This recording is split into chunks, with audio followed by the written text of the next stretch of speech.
Good evening. My name is Kevin J.S. Duska Jr., aka Primarch.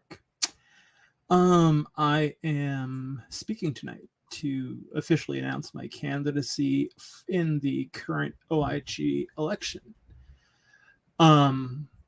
Truthfully, I don't want this job. Aside from the poor pay, it's not something I've ever really considered myself doing. I've been involved in politics in the past, but chain governance is truly never something that I saw myself as having an interest in. That said, and having spent more than 10 years studying good governance, democratization, the law,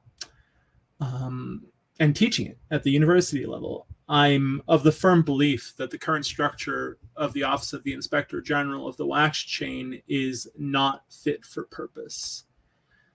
My candidacy is not solely premised on, quote unquote, doing the job as it stands from a technical perspective.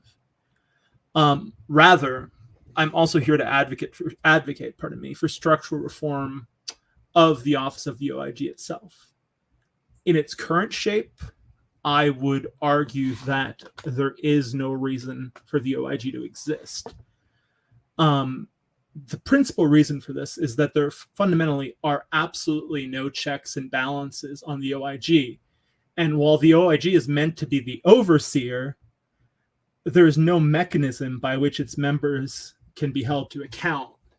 There have historically been rumors of self-dealing and corruption. And I honestly cannot say whether those are true or not, but the mere illusion of impropriety is sufficient to sully an institution. And from the perspective of institutional theory, that's absolutely unacceptable.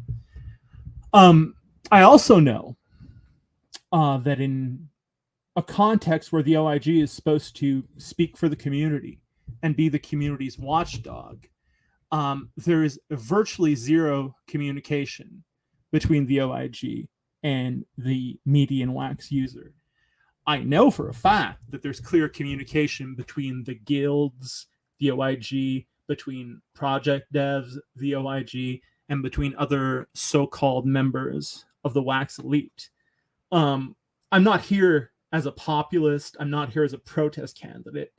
I'm here to talk about issues, and I'm here to talk about reform. Fundamentally, the structure of the OIG is not fit for purpose, and the lack of external checks and balances imposed upon it is the main reason why I'm running for the position. With respect to my platform, I have several pillars, some of them structural, some of them functional. The first would be mandatory KYC and public identification of all candidates for the position. And the goal of this is evidently to promote transparency. In the last election, the candidate elected to this office never spoke publicly in an interview on video. For a long period of time, many people were questioning whether he even existed. If you're going to hold a position like the OIG, people on the chain need to know who you are. You need to be a fully doxed person. Otherwise, there is no way whatsoever to measure your integrity and to measure your qualifications.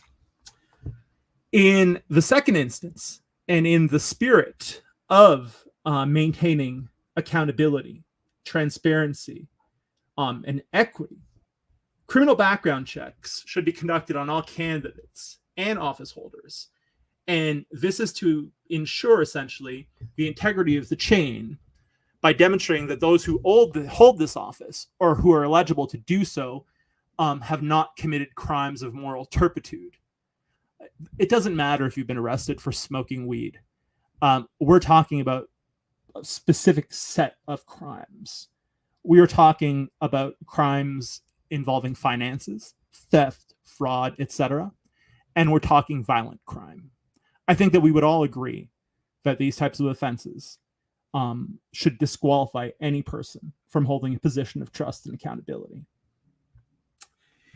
In the third instance, and shifting to a far more functional element of what the OIG does. There needs to be a clear, public, and full operationalization and definition of all of the objective and subjective metrics that the OIG currently uses to evaluate and score the guilds. This needs to be put forth prior to each evaluation and needs to be widely publicized, and members of the OIG need to be able to defend it publicly. Absent this, there's a degree of arbitrariness that borders on technological elitism that completely detracts from the legitimacy of anything the institution's doing. A blockchain is meant to promote integrity through its ledger functions. If we're going to have ledger functions and if we're going to measure on the basis of them, there is an absolute imperative for clear operationalization. And from those who come at this from a tech perspective, this is one of the most significant qualms with the OIG that I've heard. Fifth, for those members of the OIG who may be affiliated with other projects, there needs to be a mandatory conflict of interest disclosure form. And if someone does not report a conflict of interest, a financial interest in another project, or does not divest themselves from a project in which a prohibitive conflict of interest would be present, there needs to be a mechanism put in place to remove said individual from the OIG. Sixth, and kind of dovetailing on that, so to speak, there needs to be a creation of an impeachment process.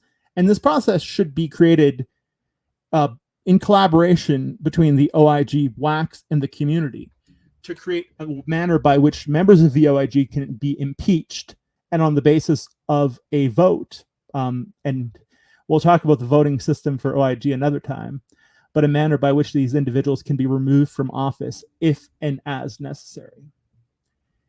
Seventh, and within the OIG itself, it needs to proactively work to improve its communications. It's come to my attention that the current OIG Twitter account has not tweeted since January 15th of 2023. It only seems to tweet come election time. How convenient is that? If the OIG is the watchdog for ordinary WACS users, why on earth is it not communicating with them? Is that because it's there to serve the guilds? Because as it currently stands, I don't know what the hell it's doing. And that's a problem because I follow the chain intently.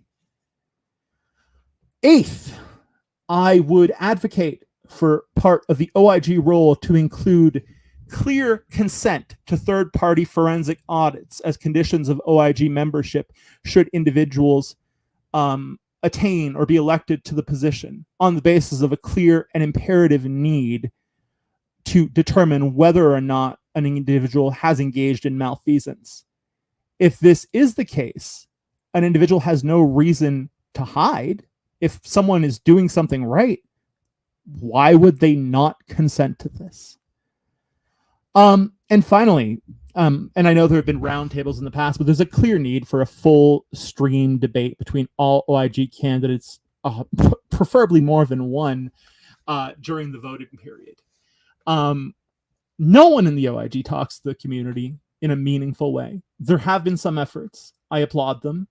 But as it currently stands, the OIG is not serving anything but the OIG itself. This isn't good for WACS. This isn't good for us. I love WACS, and that's why I'm running for this position. I don't want it. I genuinely don't. And some of you ask if I might be qualified for this position. And in truth, from a technical perspective, no, I'm absolutely not qualified for this position.